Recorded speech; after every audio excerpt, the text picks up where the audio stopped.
Hoy vamos a estar hablando de Jeremías y del mensaje que el Señor le dio a Jeremías. Nuestro texto va a ser Jeremías 2:13 y el título de hoy es Volviendo a la fuente de agua viva. Volviendo a la fuente de agua viva. Jeremías es uno de los libros del Antiguo Testamento. Está dentro de lo que se cataloga como libro profético.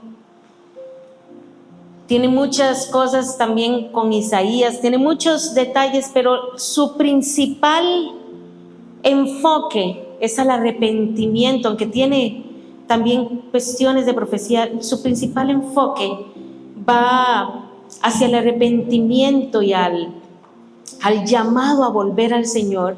Él es un profeta mayor. Y la Biblia, está distribuida en varias secciones, en varias partes.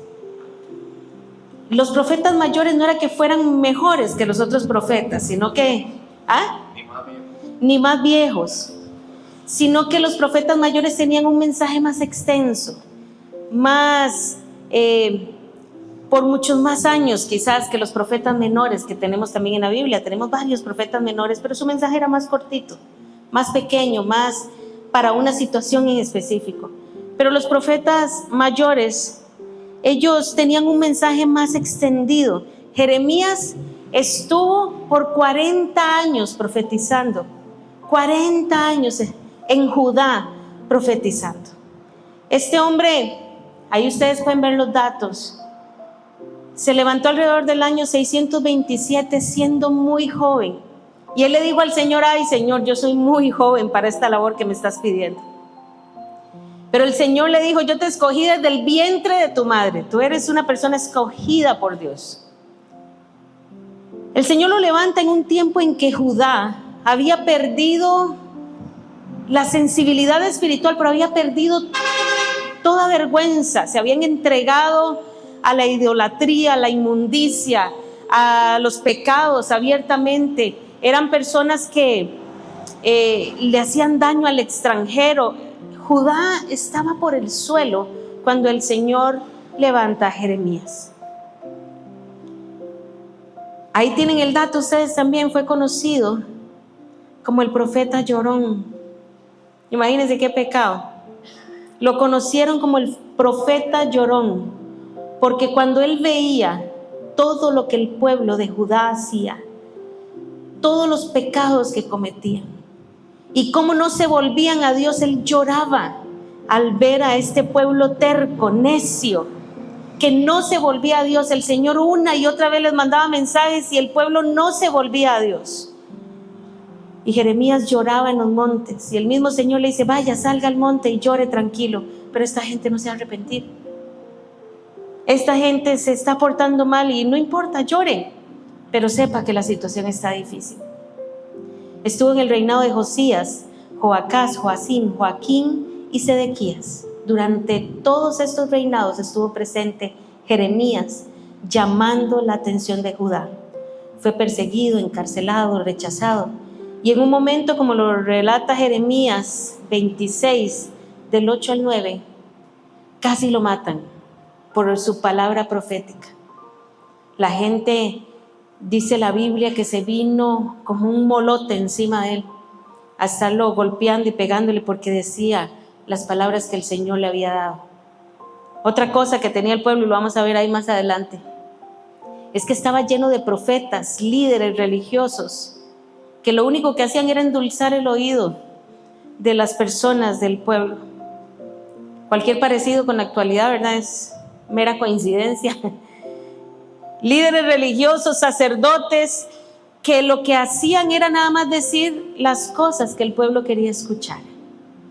No estaban realmente llamando al arrepentimiento. Por eso la voz de Jeremías fue un estorbo para ellos.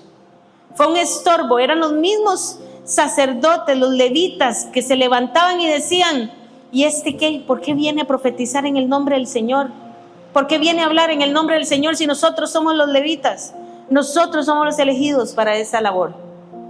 Pero eran personas que estaban sumamente corrompidas. Él intercedió a favor de su nación, a favor de Judá, hasta que pues se terminó su tiempo profético. Hoy vamos a comenzar leyendo Jeremías entonces 2:13. Abra su Biblia en Jeremías capítulo 2, versículo 13. Y dice así la palabra del Señor: porque dos males ha hecho mi pueblo. Me dejaron a mí fuente de agua viva y cavaron para sí cisternas rotas que no retienen agua. Nuevamente, porque dos males ha hecho mi pueblo. Me dejaron a mí fuente de agua viva y cavaron para sí cisternas rotas que no retienen agua. Vean qué tremendo. El Señor le está diciendo a Jeremías que dé este mensaje. Dice, dos grandes males, hicieron muchos males, pero el Señor en este momento está haciendo esta acotación. Dice, dos grandes males ha hecho mi pueblo. Uno de ellos es que me dejaron a mí fuente de agua viva. En los tiempos bíblicos, el agua viva, yo creo que ya se los he dicho montones de veces, son esas fuentes, esas corrientes que no se detienen, subterráneas. Hay personas que escuchan, tienen aparatitos para escuchar donde hay ríos fluyendo bajo tierra. Son ríos enormes que nosotros no podemos ver y esa se conoce como agua viva, que brota en ojos de agua, que brota en fuentes. ¿Cuántos han tenido la oportunidad de estar en un ojo de agua? Muchos, ¿verdad? Aquí, aparte de ojo de agua, el balneario, tener la oportunidad de estar en una naciente de agua es maravilloso. Cuando nosotros éramos chiquitillos, tenía quizás la edad de Abby, un poco menos, hacíamos jornadas de limpieza en el Surquí con los jóvenes de la iglesia y caminábamos por la orilla del Surquí, pasábamos el puente caminando. Era una gran experiencia para nosotros pasar ese puente caminando, el túnel, perdón. Y al otro lado recogíamos basura de todas las orillas. ¿Por qué lo hacíamos? Ni lo recuerdo, en honor a la verdad. Por limpieza, por ayudar, no sé. Pero fue una gran experiencia. Y en ese sector hay demasiadas nacientes de agua. Muchos ojitos de agua naciendo de las rocas, de la montaña. Usted los ve brotar, pero directo de la montaña. Y nos decían, tomen agua, aquí esta agua es pura. Y nosotros tomábamos aquella agua siendo chiquitillos, de 11, 12 años. Tomábamos el agüita pura que salía de los paredones que había ahí en el Surquí. Últimamente no he tenido el chance de detenerme ni caminar por esos sectores, aunque hay solo derrumbes ahí. Pero en ese tiempo yo tengo esa experiencia, eso en mi mente, de ver el agua brotando de la pared, de las piedras, fuentes de agua. Y fuentes de agua viva, dice el Señor, que es Él. Y me dejaron a mí. El agua en esta tierra era símbolo de vida, de bendición y de provisión. Dios no solo le daba el agua al pueblo de Israel, sino que Él mismo era la fuente de agua. Y cuando el pueblo de Judá decide abandonar a Dios, cuando todo el pueblo, el Señor, decide abandonar a Dios, no es simplemente abandonar esta provisión, esto que el Señor daba, era un acto de rebeldía total en contra de Dios. El pueblo de Judá se había vuelto en contra de Dios, no querían nada que ver con Él. ¿Y saben qué era lo peor? Que ese pueblo decía, no va a estar siempre enojado con nosotros. Y así usted lo puede encontrar si usted lee el libro de Jeremías. Me permiten la expresión, eran tan sinvergüenzas que hacían y deshacían y después decían, de todas formas Dios es tan bueno que no va a estar toda la vida enojado con uno. Ese era el pensar que tenían ellos. Por eso decidieron darle la espalda a la fuente de agua viva, a la provisión verdadera que tenía el pueblo de Judá. Cuando el Señor le habla a Jeremías y le dice que abandonar una fuente, precisamente se refiere a este rechazo abierto. Y esto el Señor lo compara con el adulterio. El Señor lo compara con el adulterio y lo compara. Hay una parte ahí que yo le estuve leyendo y hasta que se le hace un nudo aquí en la garganta uno leyendo esas cosas en la Biblia. Lo compara con la prostituta. Así dice el Señor que era el pueblo de Judá. Y más duro aún, hay una parte, no sé si está en este texto que puse, donde dice que parecen hembras de burro y usa otro animal en celo, que buscan al macho y se van en contra de él y no les importa nada. Esta es la comparación que hace la Biblia de estas personas que no les importa absolutamente nada, aunque sea para su mal, y salen corriendo detrás del pecado.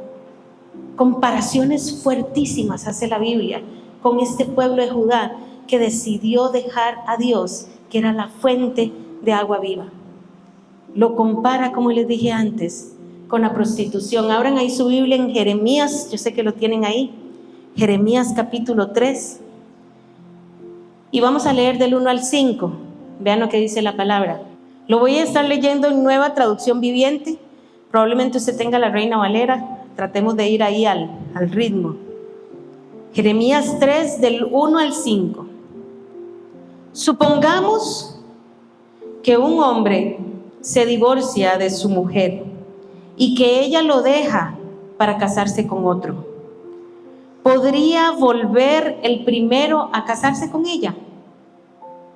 ¿No quedará la tierra completamente contaminada? Pues bien, tú te has prostituido con muchos amantes y ya no podrás volver a mí, afirma el Señor. Fíjate bien en esas lomas desoladas. ¿Hay algún lugar donde no fuiste deshonrada? Como un beduino en el desierto te sentabas junto al camino, a la espera de tus amantes.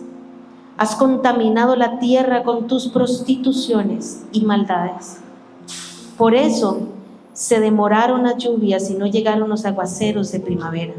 Tienes el descaro de una prostituta, no conoces la vergüenza. El versículo 4 dice: no hace mucho me llamabas Padre mío, amigo de mi juventud. ¿Vas a estar siempre enojado? ¿Guardarás rencor eternamente? Y mientras hablabas, hacías todo el mal posible. Este rechazo, el Señor lo veía como la mujer que, vamos a usar los costarriqueños, que le daba vuelta al esposo y después quiere volver como que sin nada.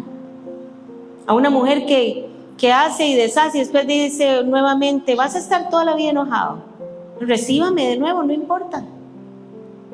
Qué comparación tan dura, ¿verdad? Es una comparación muy fuerte la que hace la Biblia. El Señor dice: decidieron dejarme a mí, lo decidieron, tomaron esa decisión. Han hecho el mal una y otra vez y se alejaron de mí, que soy la fuente de agua viva, soy la bendición, soy la provisión, soy todo lo bueno que puede tener Judá. Y aún así no les bastó. Doy todo lo bueno que hay y no les bastó. Simplemente hicieron lo que quisieron y se fueron y anduvieron con quien quisieron y después llegaron y decían: no, está el Señor enojado conmigo toda la vida, me tiene que recibir. Jeremías compara esta elección que hizo el pueblo de Judá, esta absurda elección que hizo el pueblo de Judá, como alguien que vive junto a un manantial de agua fresca y pura y decide inexplicablemente abandonarla para ir a abrir un pozo. Si usted tiene una naciente de agua en su terreno, Dios nos escuche, ojalá tengamos un día un terrenito con una naciente de agua. Imagínese tener usted una naciente de agua pura, y decir: no, mejor voy a hacer un pozo a la par. Voy a abrir un pozo y todo el esfuerzo que significa abrir un pozo y todo. Y ustedes saben que los pozos se contaminan, a veces los pozos pierden la calidad del agua y hay que estarla tratando. Esto es lo absurdo de la situación. Decidieron dejar a la fuente de agua viva para construir cisternas, dice Jeremías. Cisternas rotas que no retienen agua, que no son buenas. Cavaron para sí, Jeremías 2:13, cisternas rotas. aunque no se logra ver perfectamente en la imagen, yo creo que sí se ve un poquito. Eran depósitos subterráneos excavados en la roca o en el suelo, revestidos con yeso o cal para almacenar la lluvia. Servían para recoger agua durante las temporadas de lluvia y conservarla para los meses secos.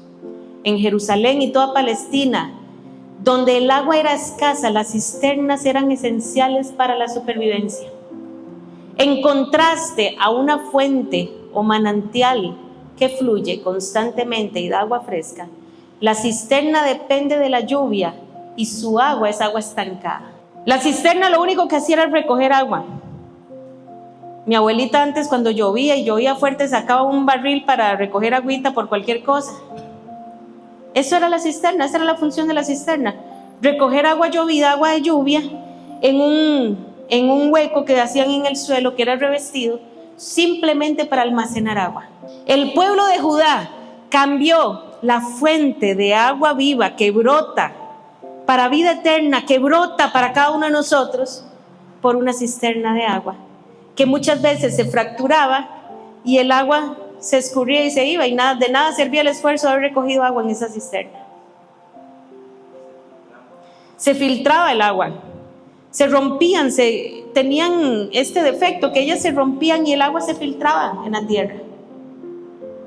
Judá cambió la fuente de agua, y el Señor dice la fuente de agua viva, por una cisterna, y lo cambiaron por Dios, que era la fuente de agua viva. Cavaron para sí cisternas rotas. El pueblo buscó alternativas religiosas, políticas y materiales. Descaradamente rechazaron a Dios, al sustento, a la bendición, a la protección, e invirtieron esfuerzos en crear su propia seguridad, su propia espiritualidad, sus propios sistemas, sus propias alianzas. Y aquí vamos a revisar 3 cosas que hizo el pueblo de Judá, garantizándose según ellos cosas buenas. El pueblo de Judá se entregó total y completamente a la idolatría. Por eso el Señor los compara con la prostituta, porque Dios no les bastó, no fue suficiente para ellos. Y decidieron levantar uno y otro altar en la tierra de Judá. Levantaban altares a Baal, le levantaron altares a una que era conocida como la reina del cielo.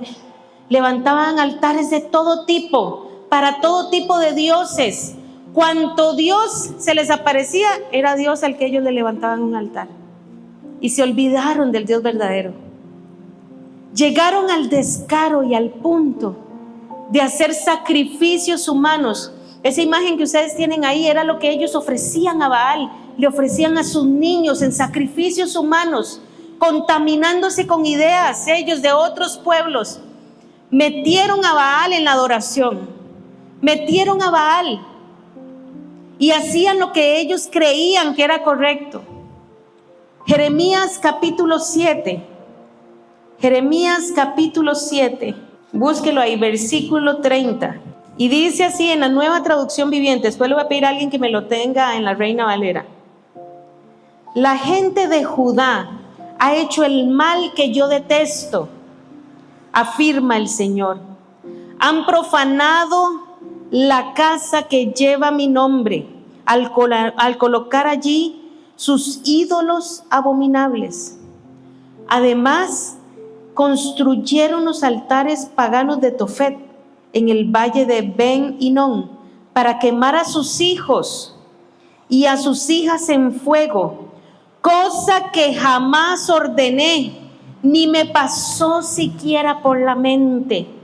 Por eso llegarán días, afirma el Señor, cuando ya no lo llamarán más Tofet ni valle de Ben Hinnom, sino valle de la matanza, y a falta de otro lugar en Tofet enterrarán ahí a sus muertos. ¿Se dan cuenta que este pueblo de Judá empezaron a confiar en otros dioses? Cuanto Dios venía, cuanto Dios conocían, era un Dios al que le levantaban un altar.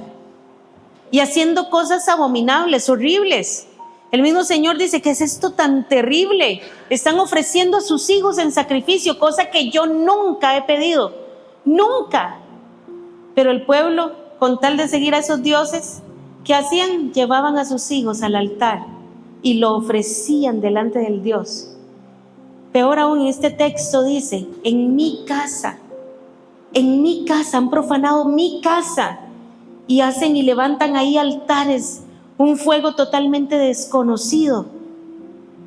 Ustedes se imaginan, y traigámoslo a nuestro contexto, que aquí nosotros de un día para otro, el pastor Pedro y a mí se nos ocurre levantar una estatua gigante de Baal aquí, y yo les diga: vean, tienen que venir y ofrecer a sus hijos aquí en el altar. Vamos a matar a todos los niños, todos los chiquitines, ya la mayoría no tienen hijos chiquititos. Raquel, ¿se imaginan ustedes? Parece absurdo, una locura, ¿verdad que sí? Pero esto era lo que estaba haciendo el pueblo. En la casa del Señor hacían cuanta locura se les venía en la mente, ofreciendo a sus hijos en sacrificio, cosa que nuestro Dios nunca. ¿Cuándo ha pedido nuestro Dios algo semejante? Ofrecer, quemar niños, entregarlos como ofrenda, para él era una abominación terrible. Pero el pueblo se había entregado a cuanto Dios habían puesto su confianza en estas cosas. Aparte de esto, también se habían entregado a líderes corruptos, montones de líderes que les decían lo que ellos querían, les endulzaban los oídos, les decían: el Señor está con ustedes. Ellos mismos levantaban estos altares a estos dioses extraños. Jeremías 6, capítulo 13. Jeremías 6, capítulo 13. Dice la palabra del Señor así: desde el más pequeño hasta el más grande, todos codician ganancias injustas. Desde el profeta hasta el sacerdote, todos practican el engaño. Curan por encima la herida de mi pueblo y les desean paz, cuando en realidad no hay paz. ¿Acaso se han avergonzado de la abominación que han cometido? No se han avergonzado de nada, y ni siquiera saben lo que es la vergüenza. Por eso caerán con los que caigan, cuando los castigues serán derribados, dice el Señor. Todos se habían corrompido. Y ahí lo dice claro. ¿Por qué? ¿Qué era lo que ganaban ellos? Ganancias deshonestas. Dice: desde el más pequeño hasta el más grande, todos codician ganancias injustas. Se han llenado de corrupción, el profeta, el sacerdote, todos practican. ¿Y qué era lo que le gustaba al pueblo de Judá? Que llegaba el líder y le decía: paz para ti, paz, el Señor está contigo, paz, todo está bien. ¿Y era cierto? Para nada. Al contrario, todo estaba mal. Jeremías estaba dando el mensaje constante de que se arrepintieran, y sin embargo los otros decían: paz, todo está bien con ustedes, el Señor está con nosotros. Eran mentirosos, eran entregados a la codicia, personas que le decían al pueblo de Judá lo que querían escuchar. Estas son las cisternas rotas que tenía este pueblo de Judá: idolatría, dioses, líderes que les endulzaban el oído. Y para colmo, también hicieron alianzas con otros pueblos que el Señor les había dicho que no se unieran. En lugar de confiar en Jehová, Judá buscó ayuda en Egipto y en Asiria. Jeremías 2, 36 y 37. Jeremías capítulo 2, versos 36 y 37. ¿Por qué cambias con tanta ligereza tu parecer? Pues también Egipto te defraudará, como te defraudó Asiria. Saldrás de allí con las manos en la cabeza, porque el Señor ha rechazado a aquellos a quienes confías, y no prosperarás con ellos. El pueblo de Judá había rechazado a Dios, y estaban haciendo alianzas con otros pueblos. El Señor siempre les había dado la victoria en las guerras. El Señor siempre los acompañaba en las batallas, pero llegó el punto en que decidieron no combatir más e ignorar lo que Dios les estaba pidiendo, y lo que hicieron fue empezar a crear alianzas con gobiernos buscando una seguridad que realmente no iba a llegar. El mismo Señor le está diciendo: vas a salir de ese lugar con las manos en la cabeza, porque el Señor ha rechazado a aquellos en quienes tú confías. El Señor ha rechazado a quienes en quien tú has puesto tu confianza. Has puesto la confianza en estos gobernantes, en estos pueblos, y me dejaste a mí. ¿Cuántas veces usted lee en la Biblia que el Señor acompañó al pueblo en batalla? Que les daba la victoria cuando ellos estaban alineados con lo que el Señor estaba pidiendo. Montones de veces escuchamos, montones de veces leemos en la Biblia cómo el Señor les acompañó. Y en otras ocasiones, ahí mismo en Jeremías, el Señor le dice: yo pensé que ustedes iban a hacer las cosas mejor que sus padres. A ellos los rescaté, a ellos los saqué, a ellos les di una gran nación, una nación donde fluía leche, donde fluía miel. Les distribuí las tierras. Él lo dice en Jeremías también. El Señor se lo dice: pero ustedes siguen haciendo lo malo y aún peor. Peores cosas han hecho que sus padres. El Señor hace un reclamo profundo por este pueblo que no le reconoce como Dios, que no ve las grandezas de Dios, que no ve todo lo que Él ha hecho por su pueblo, y que tratan con esfuerzos humanos de tener algún tipo de seguridad, algo bueno. Con esfuerzos humanos decidieron dejar a Dios, la fuente de agua viva, y con esfuerzos humanos tratan de estar bien. ¿Qué esfuerzos humanos? Dioses absurdos. ¿Qué otro esfuerzo humano? Líderes que estaban ahí solo para sobarles la cabecita.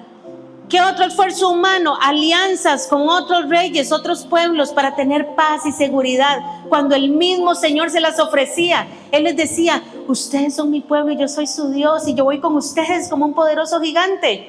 Pero a ellos eso no les importó, y preferían hacer alianzas con Egipto, con Asiria, con otros reyes, para estar seguros. Esa era la mentalidad de este pueblo de Judá. Dejaron la verdadera fuente de bendición, que es Dios, para buscar otras opciones. ¡Qué tremendo! Así, como decía don José, así llega a ser nuestra mente muchas veces. Pero abandonar la fuente de agua viva tiene grandes consecuencias. Ellos, yo diría que la más grande consecuencia que tuvieron fue que perdieron esta comunión con Dios, esta relación con Dios. No hay nada más terrible en esta tierra que perder la comunión con Dios. En el momento que ya Dios no está en nuestras vidas, que Dios no está gobernando nuestras vidas, en el momento que perdemos ese nexo con Él, esa comunión que hay con Dios, estamos perdiendo todo. El pueblo decidió romper su relación con Dios, y eso le resultó en una sequedad espiritual. Estaban completamente secos, sin saber a dónde ir, sin tener a quién o en quién refugiarse. Buscaban y buscaban solución a sus problemas, pero no la encontraban, porque se apartaron de la fuente de agua viva. Cayeron también en el engaño y la corrupción moral. Al alejarse de la fuente de verdad, comenzaron a caminar en la mentira y en la injusticia. La Biblia dice que mataban a los extranjeros, violaban, hacían cuanto se les venía en mente. Perdieron cualquier capacidad de tener una ética, de tener moral, de tener su frente en alto, sino que se volvieron un pueblo corrupto. Un pueblo que de verdad no podía distinguir entre el bien y el mal. Y el más grande también, o la más grande de las consecuencias, que era lo que nos hablaba don José: nada de lo que hicieron les sirvió. Baal no los protegió, ni ninguno de los dioses a los que le ofrecieron sus hijos. Ninguna alianza estratégica que hicieron con Egipto, con Asiria, les ayudó. Ninguno de los sacerdotes que les decían paz tuvo razón, porque perdieron absolutamente todo. Perdieron el templo, que era la presencia de Dios en el pueblo. Perdieron sus familias, fueron llevados a diferentes tierras. Dios permitió que fueran conquistados y llevados al exilio, donde cualquier altanería, cualquier orgullo que tuvieran fue llevado hasta el suelo. Ahí no importaba si usted era príncipe, si usted tenía alguna posición económica en el pueblo, si usted era importante, todos eran exiliados bajo Babilonia, Nabucodonosor, todos tratados como basura, porque ellos decidieron dejar a la fuente de agua viva. Ellos tomaron la decisión de alejarse del Señor y por lo tanto el Señor los entregó a sus enemigos.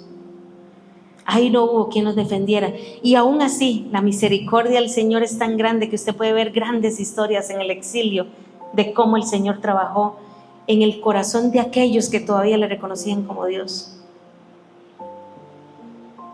A pesar de esas grandes consecuencias, el Señor siempre prometía restauración. Así es Dios. Y ellos se aprovechaban de eso. ¿Sabe qué? Cuando ellos dicen, es que Dios es bueno, Dios no va a estar para siempre enojado, ellos conocían cómo era Dios. Y aún así decidían hacer lo que les daba la gana. En Jeremías 3, capítulo 12 al 13 dice: vuélvete, rebelde Israel, dice Jehová. No haré caer mi ira sobre ti, porque misericordioso soy yo. Reconoce pues tu maldad, que contra Jehová tu Dios prevaricaste. El arrepentimiento que predicaba Jeremías era para volver el corazón a Dios. Y cuando el pueblo se vuelve otra vez a Dios, Él promete restaurar. Pero de verdad, cuando el pueblo de verdad se vuelve a Dios. Dice nuevamente Jeremías capítulo 3, versículo 15: y os daré pastores según mi corazón, que os apacienten con ciencia y con inteligencia. Y todavía le da una promesa más en el 33, dice: volveré vuestro cautiverio y los haré morar en un lugar seguro.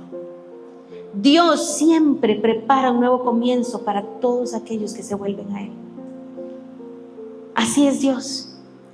Él no puede rechazar un corazón contrito y humillado. Cuando usted decide de verdad volver a Dios, cuando de verdad su corazón está en volver a Él, el Señor promete restauración, como lo hacía con este pueblo tan terrible. Y es que Dios tiene un corazón. En el mismo Jeremías dice: no se van a arrepentir, que ni vengan, le decía a Jeremías. Pero después decía: si se vuelven a mí, yo los voy a perdonar. Si realmente me buscan a mí, yo los voy a perdonar. Y como dijimos antes, ¿sabe qué es lo más triste? Que seguimos cavando cisternas. Ya no Judá, ya no Israel, ahora póngale su nombre. Yo le voy a poner el mío. Melissa aún sigue cavando cisternas. A veces buscamos la seguridad y la paz donde realmente no está. Yo no sé si usted siente que en este tiempo ha cavado cisternas, cambió al Dios verdadero, a la fuente de agua viva, y está poniendo su confianza, y permítanme la palabra, en tonterías, en cosas absurdas, en el dinero, en el trabajo, en una relación. Hay personas que no pueden estar tranquilas solas, tienen que estar en pareja, porque ponen su fe, su valía, su esperanza en alguien más. Hay personas que si no hay dinero en la casa, si no tienen un buen carro, si no tienen buena ropa, sienten que no hay valor. Hay personas que siguen poniendo el agua en cisternas con religión de apariencia, creyéndose ser muy buenos, muy santos, muy puros, y por dentro están llenos de corrupción. Estamos poniendo todavía el agua en cisternas rotas, en vez de estar disfrutando de la fuente de agua viva, en vez de estar disfrutando de lo que Dios tiene para darnos. Tenemos todavía idolatría en nuestro corazón, como lo tuvo el pueblo de Israel. Tenemos todavía mucha idolatría como pueblo cristiano, como lo hacía este pueblo de Judá.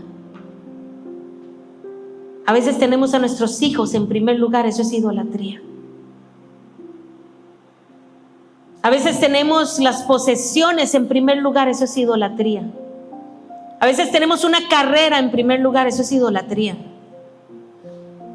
Hay gente que dice, yo voy a la iglesia una vez al mes, es que los otros 3 domingos mi hijo juega fútbol y nosotros estamos para apoyarle a él, para cumplir sus sueños. Eso nos pasaba en una iglesia que nosotros éramos pastores. Para cumplir sus sueños, estamos ahí para cumplir los sueños de mi hijo. Y yo decía, usted está aquí para llevar a sus hijos a los pies de Cristo, no para cumplirle los sueños. Y si un partido de fútbol lo va a alejar de lo más valioso que tenemos, entonces, ¿qué ganancia tiene? ¿Qué ganancia hay en apoyar a nuestros hijos en esto y en esto y en esto, si al final se va a perder su alma? A veces podemos hacer idolatría de las cosas más tontas, poniendo cualquier cosa en primer lugar antes que a Dios. Todo lo que ocupe el primer lugar en nuestra vida se convierte en idolatría. Si no es Dios, Dios debe ocupar el primer lugar. Y lo hemos dicho en otras ocasiones, el ser humano es experto en fabricar ídolos. Somos expertos en fabricar ídolos. Ay, es que mi carrera lo es todo. Ahí está mi seguridad económica. Yo por eso estudio día y noche. No me da tiempo de leer la Biblia, paz.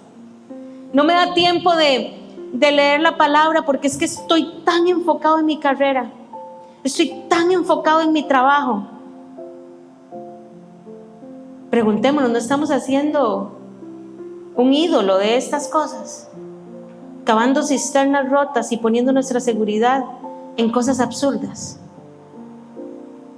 Yo me acuerdo en tiempo de pandemia, hubo una noticia que a mí me llegó totalmente al corazón. Un odontólogo de Heredia salió en las noticias con maestría y doctorado. ¿Usted se acuerda de esa noticia, Pedro? Maestría y doctorado. Estaba poniendo su consultorio, recién graduado de la universidad, poniendo su consultorio con las últimas máquinas que habían para el tratamiento en odontología. Tenía lo último. Y se vino la pandemia y lo perdió absolutamente todo. Perdió las máquinas, perdió su casa, tenía muchas deudas para lograr poner ese consultorio. Y él salía en ese reportaje vendiendo pan, con unas bolsitas de pan. Mi esposa y yo nos pusimos a vender pan para poder hacer frente a algunas deudas que tenemos. No todas, perdí todo. Un hombre con doctorados. ¿Qué le garantiza a usted que su carrera, que sus estudios van a ser su sustento? Y no digo que no estudien, ¿verdad? Que conste, no es eso. Pero es que nosotros dependemos 100% de Dios. No de nuestras capacidades humanas, no de nuestras carreras, no de nuestros estudios. Dependemos de Dios. Él es el que da provisión a cada uno de nosotros. Él es el que le da provisión a nuestras familias. Seguimos cavando cisternas. Donde está tu tesoro, ahí está tu corazón. Piense hoy usted qué cisterna está cavando, está haciendo. Jesús retoma exactamente esta imagen y la aplica a sí mismo. Cuando Él está al frente de la mujer samaritana, le dice las siguientes palabras: si conocieras el don de Dios, tú le pedirías y Él te daría agua viva. El que bebiere del agua que yo le daré no tendrá sed jamás, sino que el agua que yo le daré será una fuente que salte para vida eterna. Jesús habla con esta mujer que había cavado muchas cisternas buscando amor, identidad y satisfacción, pero Él le ofrece del agua de la fuente que no se agota. ¿Cuántos quieren hoy volverse nuevamente a Jesús, la fuente de agua viva, y olvidar las cisternas que tenemos por ahí, rotas, dañadas, que no sirven para nada, solo para almacenar agua que se estanca? El agua estancada en un pozo, yo no sé si usted ha tenido la oportunidad de olerla, es asquerosa, es horrible, horrible. Cuando un pozo está dañado, cuando está maleado, Porque no sé si sabían esto, los pozos se daña el agua. Hay gente que la purifica con sacos de sal, pero a veces ni eso funciona. Cuando estamos poniendo la fe y la confianza en cosas terrenales, estamos cavando cisternas de agua hedionda, podrida y que se filtra, que no sirve para nada. Pero si ponemos nuestra confianza en Jesús, la fuente de agua viva, de nuestro interior correrán ríos que saltan de nuestro interior para vida eterna.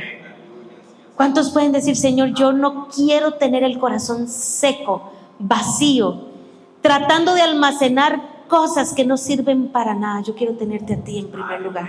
Yo le invito a que se ponga en pie esta mañana y diga, Jesús, perdona si he cavado cisternas, creyendo que con mi sistema, creyendo que en mi pensamiento estoy haciendo lo correcto, creyendo que almacenando es lo mejor que puedo hacer, cuando tú me estás ofreciendo una fuente de agua viva, pura, que sale para mí, para la limpieza de mi vida, de mi ser, de mi alma. Quita toda sequedad y quita toda mentira del enemigo de mi mente. La única seguridad que tenemos es en ti, Señor. No hay nada, ningún esfuerzo humano que sea capaz de satisfacer nuestras necesidades. El único que tiene la capacidad de abrir los tesoros de los cielos y dar a sus hijos lo mejor eres tú, Señor. No son nuestros pensamientos, no es nada que creamos que estamos construyendo. Nosotros, Señor, no podemos construir nada. Tú eres el arquitecto de nuestra vida, Señor. Tú eres el que lleva la batuta, tú eres el que dices qué hay para nosotros. Y confiamos en tu provisión, Señor. Confiamos en esa fuente de agua que brota para nosotros, para sanidad de nuestra vida, de nuestra alma, Señor, y para sanidad de las naciones. Una fuente, un río que corre, Señor, para sanidad. Un río que corre, Señor, para traernos a nosotros, Padre Celestial, sanidad. Quita toda sequedad, Señor. Quita toda mentira de la mente de aquellos que han cavado cisternas y que siguen haciendo esfuerzos humanos para estar bien. Si hay alguien aquí que siente que ha estado cavando cisternas, recolectando para estar bien, Señor, yo te pido que esta persona pueda venir delante de ti, Señor, y que reconozca que tú eres Dios y tú eres nuestra garantía de bienestar, Señor. Tú eres nuestra garantía. No hay nada más en este mundo que podamos desear. No hay nada en este mundo que pueda satisfacer al ser humano. Solo tú, Señor. Quita toda terquedad, toda mentira, todo absurdo de nuestra mente. Y te pedimos que ocupes el primer lugar, Señor, en nuestra vida. Queremos volver a la fuente de agua viva. Queremos volver, Señor, a la fuente de agua viva. Queremos volver a ti, Señor, nuestro corazón, nuestra vida completa. Gracias, Señor Jesús. Amén y amén. Amén. Yo espero que tengan un lindo día, que tengan una hermosa tarde, estas tardes preciosas que estamos viviendo en noviembre. Yo espero que podamos realmente, cuando miramos al cielo, decir, Señor, tú eres la fuente de agua. Tú eres mi todo, tú eres mi Señor. ¿Qué le parece si nos tomamos este tiempo para exaltar a Dios con la cena del Señor? Vamos a compartir la cena hoy. Pase aquí al frente y si por alguna razón usted siente que no es digno de la cena del Señor, este es el día que Dios ha creado para que podamos volver a Él. Cuando la palabra dice que tenemos que ser dignos de tomar la cena, no es para excluir a aquellos que no están bien, es para que los que no están bien vengan a Cristo. para que sean renovadas sus fuerzas, sean renovados en el Señor. Eso es lo que Él está diciendo hoy. Sean renovados en mí. Se ha renovado su espíritu en mí. Se ha renovado todo lo que estás haciendo.